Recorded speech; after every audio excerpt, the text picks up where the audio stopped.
আসসালামু আলাইকুম রহমতুল্লাহ। আমাদের মানব সমাজে বহু মানুষ আছে যারা পরকালকে অস্বীকার করে থাকে। তারা বলে থাকে দুনিয়ার জীবনই জীবন, যা দেখি না তা বিশ্বাস করি না। পরকাল অস্বীকার করার ফলে তারা যে পরকালের শিকার হবে না তা কিন্তু নয়।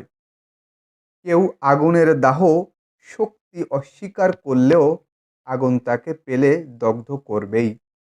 আল্লাহ তাআলা এদের সম্পর্কে বলেন, সেদিন ধ্বংস অস্বীকারীদের জন্য যারা প্রতিদান দিবসকে অস্বীকার করে, আর সকল সীমা লঙ্ঘনকারী পাপাচারী ছাড়া কেউ তা অস্বীকার করে না। যখন তার কাছে আমার আয়াতসমূহ তিলাওয়াত করা হয়, তখন সে বলে পূর্ব পরবর্তীদের রূপকথা।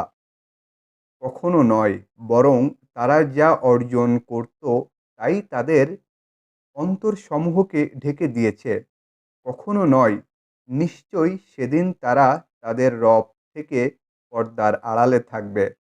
তারপর নিশ্চয়ই তারা প্রজ্বলিত আগুনে প্রবেশ করবে। তারপর বলা হবে, এটাই তো তা যা তোমরা অস্বীকার করতে। সূরা আল মুত্তাফিফিন আয়াত 10-17।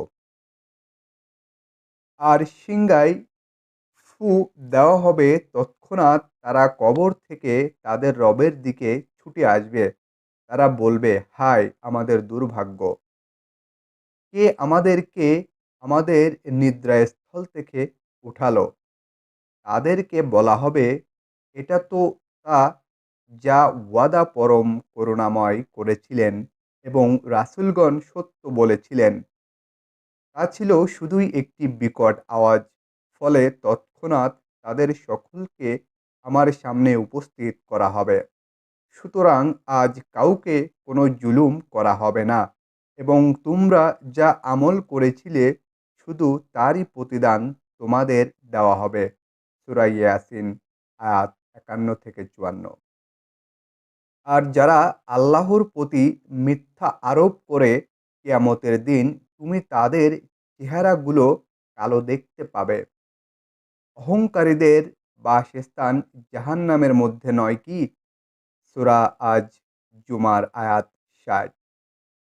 আর তারা বলেছিল, আমাদের এই দুনিয়ার জীবন ছাড়া কিছু নেই এবং আমরা পুনরুজ্জীবিত হব না। আর যদি তুমি দেখতে, তখন তাদেরকে দাঁড় করানো হবে তাদের রবের সামনে, এবং তিনি বলবেন, এটা কি সত্য নয়?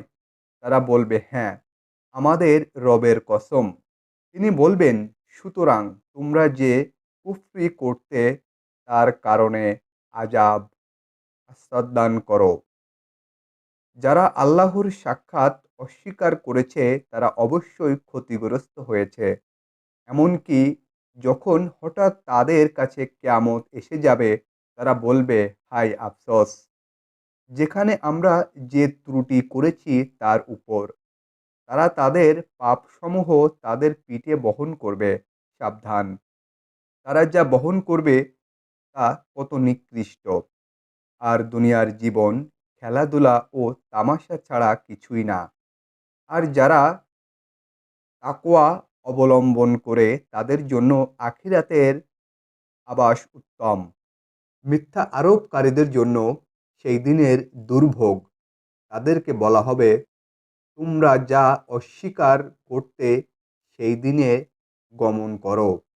যাও ৩ শিখা বিশিষ্ট আগুনের ছায়ায়, যা ছায়া দানকারীর নয়, এবং তা জাহান্নামের জ্বলন্ত অগ্নিশিখার মোকাবেলায় কোনো কাজে আসবে না। নিশ্চয়ই তা জাহান্নাম ছড়াতে প্রাসাদ সম স্ফুলিঙ্গ। তা যেন হলুদ উদ্দৃষ্টি মিথ্যা আরোপকারীদের জন্য সেই দিনের দুর্ভোগ। সূরা আল মুরসালাত আয়াত 28-34।